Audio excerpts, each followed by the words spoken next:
Mm, ¿Cómo hago para ver mi pantalla?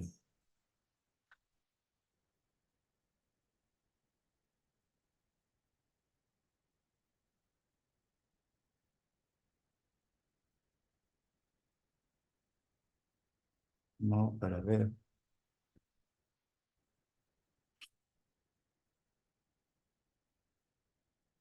Ya, ¿ustedes ven ahí? ¿Aló? Sí, doctor, sí se ve. Ya. ¿Ahora sí? Sí, ¿Se ve doctor. bien? ¿Sí? Ya. Buenas tardes. Les habla Carlos Ironaca, pediatra del Hospital Hipólito Unanue. Vamos a hacer ahora la clase sobre requerimientos hidroelectrolíticos en el paciente pediátrico. El agua es el componente más importante del organismo. Es el solvente corporal ideal. El cuerpo es una solución acuosa que contiene numerosos solutos distribuidos en múltiples compartimientos. El medio acuoso va a permitir el transporte de sustancias nutritivas y de desecho y el control térmico corporal. Doctor, Eh, el, disculpe. aló, Diapositivas no están pasando. a ver,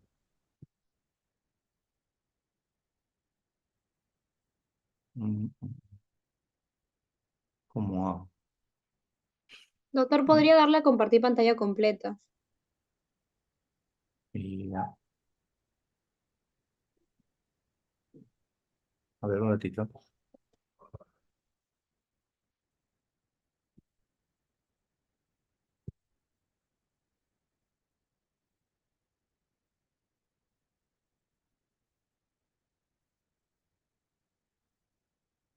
¿Se ve?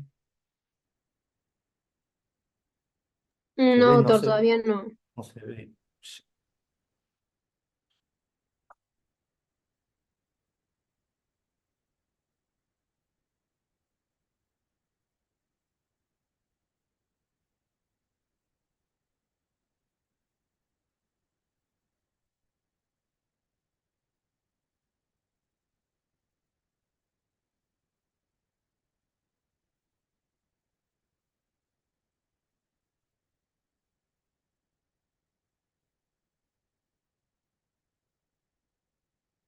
¿Ahora? ¿Se ve? Sí se observa, doctor. Ya. Ahora sí, espero que avancemos ahora bien. Ya. El agua es el componente más importante del organismo, como mencionaba, siendo el solvente corporal ideal, siendo el cuerpo una solución acuosa que contiene numerosos solutos distribuidos en múltiples compartimientos. El agua es el medio acuoso que va a permitir el transporte de sustancias nutritivas y de desecho y el control térmico corporal. ¿Se sigue viendo? ¿Sí? Ya. El agua Sí, corporal doctor. total. Agua corporal total. Eh, Habíamos mencionado que es el componente más abundante en el cuerpo humano. Conforme va creciendo la persona o el ser Doctor, humano, disculpe, las diapositivas no están pasando. o- Quizás si en lugar de darle a la presentación completa le puede dar al librito que está al lado, el botón de como que un libro abierto. mm,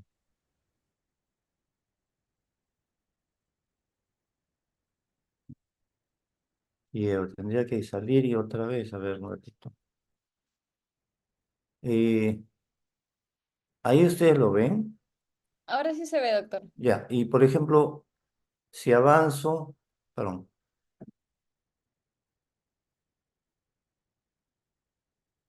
¿se ve? ¿Avanza? Ahora sí, Sí, doctor. doctor. Ya, no importa en chiquito entonces, ¿sí? Ya. Entonces, el agua corporal total, cuanto más va creciendo el ser humano, menor va a ser la cantidad de agua, ¿no? Siendo en el recién nacido y en el prematurito más todavía, mayor porcentaje, ¿no? Alrededor del 75%, lactante 65%, y el niño ya en la proporción casi del adulto, ¿no? 60%. El porcentaje de agua corporal total va a variar inversamente al contenido de la grasa. ¿Sí? Considerar acá, la línea roja es el agua corporal total. La línea celeste que se aprecia ahí es el agua intracelular y la línea amarillita es la extracelular. Entonces, si se dan cuenta al inicio, hay ciertos trastornos por eh, inversión de extra e intracelular, ¿no? Y alrededor del año de edad, más o menos ya adopta o adquiere la proporción o las proporciones que se manifiestan también en el adulto. Entonces, el agua corporal total, más o menos un 60%, siendo el intracelular 40% y el extracelular un 20%, ¿no? Siendo el plasmático en promedio 5% y el intersticial 15%. Además, hay tres espacios pequeños, ¿no?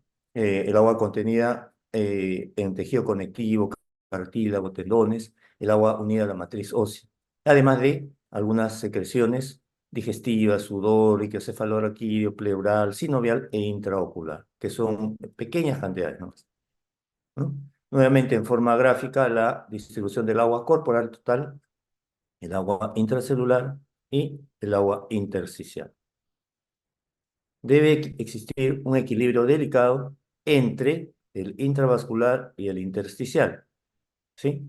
Y para esto hay un equilibrio entre la presión oncótica, la albúmina que mantiene presión dentro de los vasos, y la presión hidrostática del bombeo del corazón que va a hacer la presión para afuera, digamos. Bueno, eso también conocen ustedes, los electrolitos, siendo el más importante extracelular el sodio y el potasio en el intracelular el más importante. La osmolaridad es la concentración osmótica de una solución o sea, el número de partículas disueltas en un solvente, ¿no? Y se puede calcular con algunos valores de urea, glucosa, sodio, bajo esta fórmula, siendo los valores normales para mantener un equilibrio de 285 a 295. Entonces, para el mecanismo del balance hídrico, eh, hay los mecanismos de liberación de la hormona antidiurética y la sed que va a presentar el paciente. Estos dos mecanismos van a conservar el contenido de agua corporal dentro de límites estrechos, regulando la relación agua-solutos, es decir, la osmolaridad. Entonces, puede haber en el ser humano estados de hipertonicidad o de hipotonicidad, ¿no? Entonces, van a ver en el lado de la hipertonicidad estímulo a osmoreceptores hipotalámicos, con aumento de la sed. Entonces, el paciente va, bueno, un paciente que está, digamos, en estado normal, ¿no? Entonces, va a presentar mayor sed y va a ingerir agua para lograr la isotonicidad, ¿sí? Luego, también va a haber aumento de la liberación de la hormona antidiurética, entonces aumenta la retención renal de agua y también para mantener la isotonicidad. En el estado contrario, es decir, en la hipotonicidad, va a presentarse la inhibición de los osmoreceptores hipotalámicos, ¿no? Disminuyendo la sed y disminuyendo la liberación de la hormona antidiurética. De tal forma que se ingiere menos agua y se retiene, o perdón, disminuye la retención renal de agua. Todo para mantener el equilibrio o isotonicidad. Bueno, a continuación va a venir, voy a presentar lo que es la parte práctica de todo esto y que van ustedes a hacer el próximo año durante su infiernado, ¿sí? Siempre van a realizar el balance hídrico en los pacientes cuando estén hospitalizados o en los pacientes que estén intermedios o en cuidados intensivos, ¿no? Entonces, el balance hídrico viene a ser la diferencia de ingresos menos egresos, ¿sí? En ingresos, ustedes deben considerar la vía oral, la vía endovenosa y el agua de oxidación. La vía oral, todo lo que el paciente va a ingerir, lactancia materna, fórmula, dieta.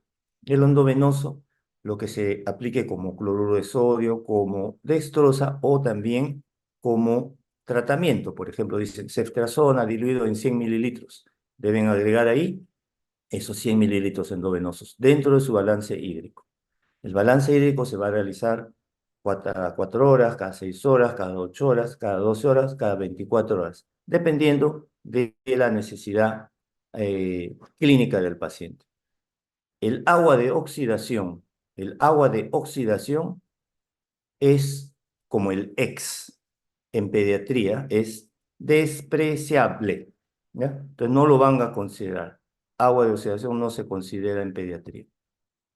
Para egresos, ustedes van a considerar la cantidad de deposiciones, cuánto de caca hizo, cuánto de pichi hizo, si presentó o no vómitos, hay que cuantificar, si presenta tubos de drenaje, si hay residuo gástrico, también es considerado como drenaje, y pérdidas insensibles. Esto sí vamos a considerar. Entonces, eh, como le digo, el balance hídrico va a ser la resta o la diferencia de ingresos menos egresos. En una persona normal, el balance hídrico va a resultar ligeramente positivo, ligeramente negativo, ¿no? Pero manteniendo siempre un equilibrio.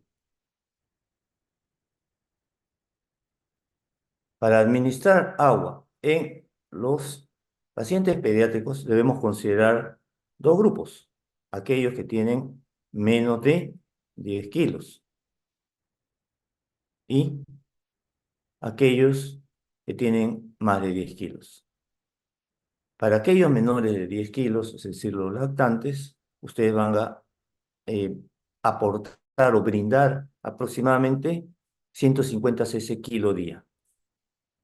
Y el paciente que presentara algún problema cardíaco, renal, neurológico, que ustedes quieren restringir, van a brindar 80 cc kilo día. Y en aquellos mayores de 10 kilos, el promedio va a ser 1500 cc metro cuadrado día, ¿no? Con una restricción de volumen en aquellos pacientes que lo requieran de 800 cc metro cuadrado día. Para el caso B, deben calcular la superficie corporal, que está acá señalada en esta fórmula, ¿no? 4 veces el peso más 7 sobre 90 más peso, ¿ya? Entonces, primero hay que calcular la superficie corporal. Por ejemplo, diga usted, lactante de 6 kilos de peso, ¿cuánto de líquido le debemos dar en 24 horas? Entonces, multiplicamos, según la fórmula aprendida en la diapo anterior, 150 cc por su peso, 900 cc. El paciente requerirá 900 cc al día. Y si tuviéramos en el caso B, un escolar con peso de 35 kilos, primero debemos calcular la superficie corporal. Entonces, 4 veces el peso más 7 sobre 90 más el peso. Entonces, si hacemos la fórmula, nos va a dar 1.176, ¿no? De superficie corporal. Entonces multiplicamos 1500 por su superficie corporal. Y entonces sale 1764 cc. El paciente requerirá 1764 cc al día. Entonces ustedes pueden redondear esto, pues, ¿no? Pueden ponerle 1700 o 1600, o 1800, ¿ya? Pueden redondear. Otra fórmula, otro método de calcular el requerimiento hidroelectrolítico es el famoso método de Holiday-Segar, que considera el peso corporal para brindar la cantidad de agua necesaria. Entonces, para los primeros 10 kilos, vamos a brindar 100 mililitros kilo día, ¿no? Entonces, si un paciente pesa 10 kilos, multiplicamos 10 por 100, sale 1000. Entonces, brindaremos 1000 cc al día. Para los segundos 10 kilos, o sea, si el paciente pesa 11, 12, 13, 14, 15, hasta 20, tenemos que añadir sobre el basal, añadir 50 mililitros kilo día. Y para cada kilo adicional a partir de los 20 kilos, tendremos que añadir 20 mililitros kilo día. Por ejemplo, si el paciente pesa 8 kilos vamos a multiplicar 8 por 100, 800. Si el paciente pesara 20, tenemos que multiplicar, perdón, tenemos que añadir a estos 10 kilos, es decir, a este 1000 cc, tenemos que añadir 50 por 10, sale 500. Entonces tenemos que sumar 1000 por los primeros 10 kilos. 1000 por los primeros 10 kilos. Y 500 por los segundos 10 kilos. No sé si han entendido eso. ¿Sí? ¿Está claro? Ya. Y si el paciente pesara 30 kilos, tenemos que sería por cada kilo adicional, o sea, 10 por 20 sería 200. Entonces, para 10 kilos son 1000. Para 20 kilos sería 1000 más 500. Y supongamos que el paciente pesara 30. Sería 1000 más 500 más 10 por 20 sería 200. 1500 más 200 sería 1700. ¿No? Entonces, eso es lo que corresponde a agua. Para electrolitos, debemos considerar, esta es la fórmula que saca, ¿no? Dice, 3 equivalentes de sodio por cada 100 mililitros de agua. Y 2 equivalentes de potasio por cada 100 mililitros de agua. Entonces, si el paciente va a recibir 1000 mililitros al día, haremos una fórmula o una regla de 3 simple. Dice, sodio, 3 equivalentes, rayita, 100 mililitros de agua, X, rayita, 1000 mililitros de agua. Si desarrollan la fórmula de 3 simple, sale 30. ¿Sí? No sé si entendieron eso.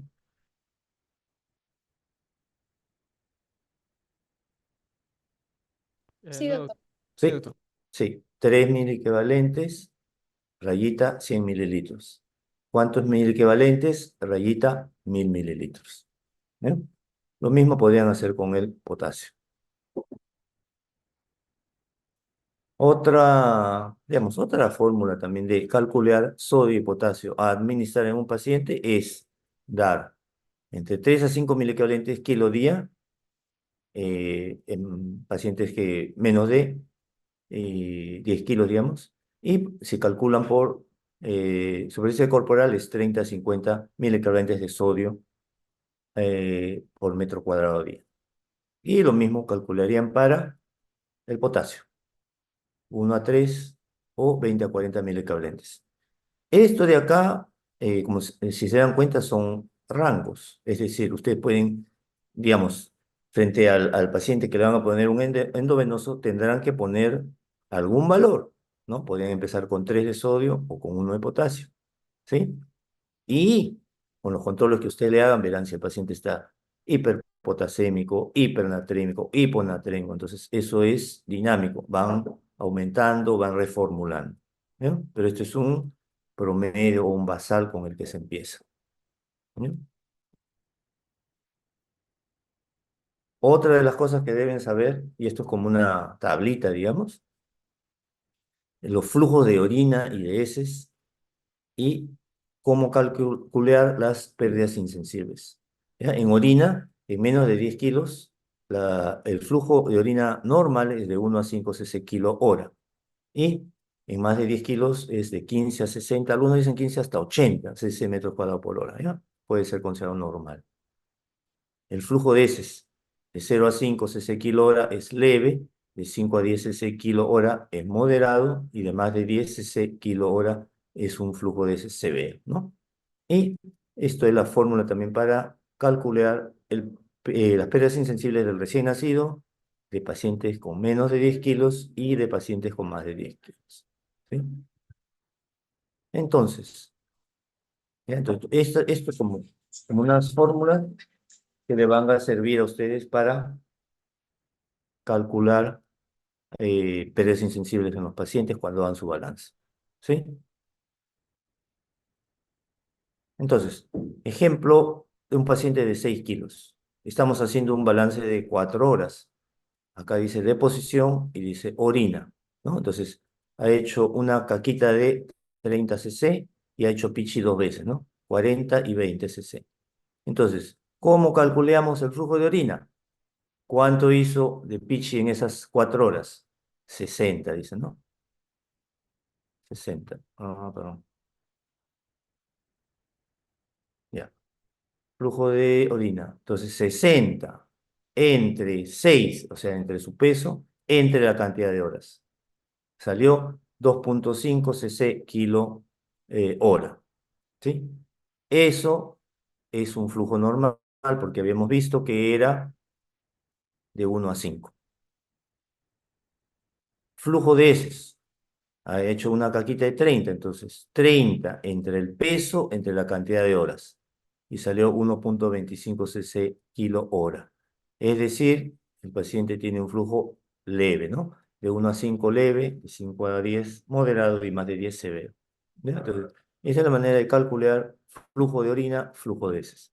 Y las pérdidas insensibles, multiplicamos 33 por el peso por la fracción del día que estamos haciendo el balance. En este caso hemos puesto 4 horas. ¿Ya? Entonces, si hacemos la operación, sale 33 cc en 4 horas. 33 cc, ¿no? Entonces, en 8 horas será 66, así. ¿Bien? Y ejemplo 2. Un paciente de 28 kilos. Primero hay que calcular la superficie corporal. Sale aproximadamente 1. Entonces, para efectos del ejemplo, hemos puesto 1. Entonces, este balance es de 1, 2, 3, 4, 5, 6 horas. Balance de 6 horas. Ha hecho 2 cacas de 140 más y 140. Y ha hecho pichi 2 veces, 90 más 90. Entonces, flujo de heces, 280 entre el peso entre la cantidad de horas. Y salió 1,6 cc kilo hora. Un flujo leve. Flujo de orina, 180 entre 1, o sea, su superficie corporal, entre la cantidad de horas. Y eso sale 30 cc metro cuadrado hora. Habíamos dicho que lo normal era de 15 a 60 o de 15 hasta 80. ¿Ya? Entonces, flujo de heces normal, flujo de mm, flujo de orina, no, flujo de orina normal y flujo de heces leve. Y aplicamos la fórmula de pérdidas insensibles, ¿no? 400 por superficie corporal por fracción del día. Es decir, 6 horas sobre 24 horas. Entonces, las pérdidas insensibles en este paciente de 28 kilos es 100 cc en 6 horas.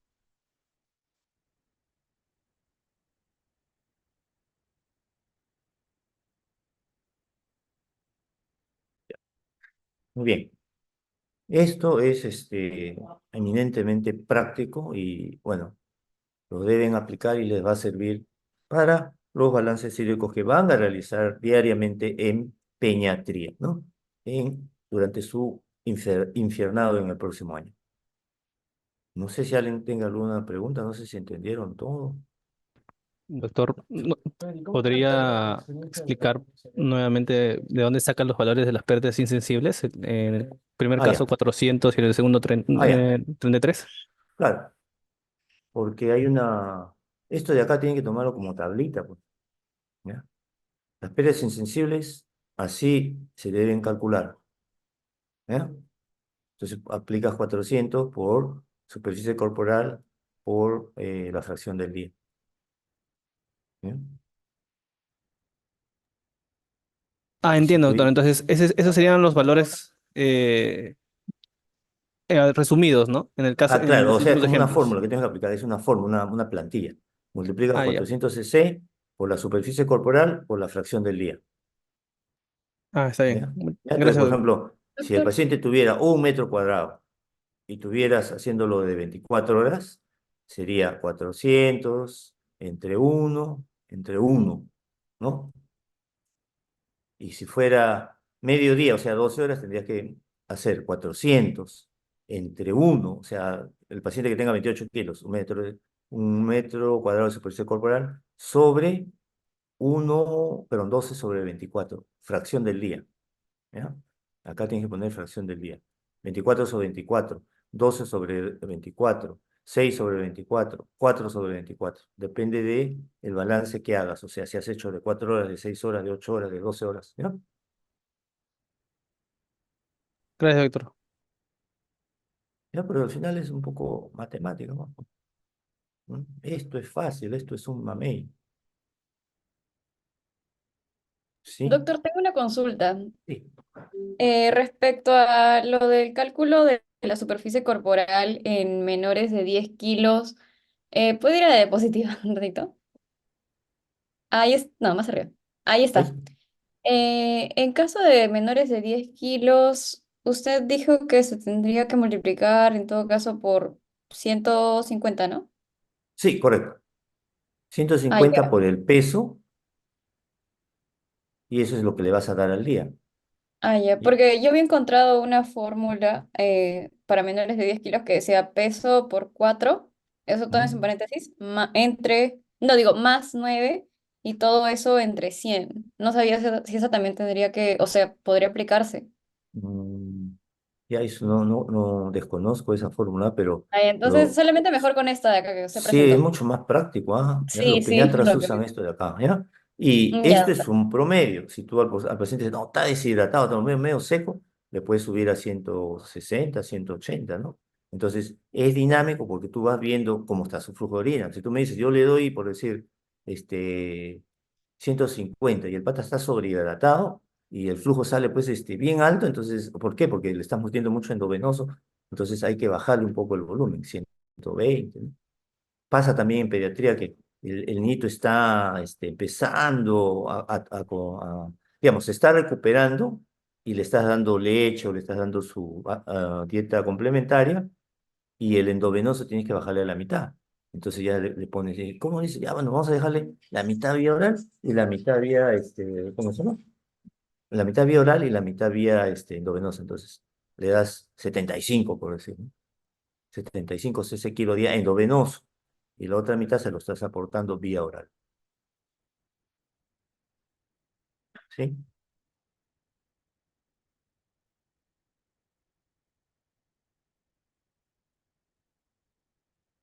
sí, doctor, muchas gracias. Ya. Muy bien. Esto de acá es fácil, hay que practicar nomás, ¿ya? Y como le digo, es práctico, lo van a utilizar el próximo año. ¿Ya? Muy bien. ¿Quién es la delegada? Yo la conozco solo a, ¿cómo se llama? Lucero. Ángela, ¿tú eres la delegada? No, doctor, la Ah, delegada ya, es Valerie. ah, ya. Muy bien. Ya, entonces, yo le voy a pasar las diapo a Lucero para que le pase a toda la promoción. ¿Ya? ¿Sí? no, doctor, está bien, Muy bien. gracias. Listo, muy bien. Les agradezco mucho. Muchísimas gracias. Nos estamos viendo el día lunes, ¿ya? Muchas gracias. Hasta luego. Hasta Gracias. luego, doctor, gracias. Gracias. Muchas gracias.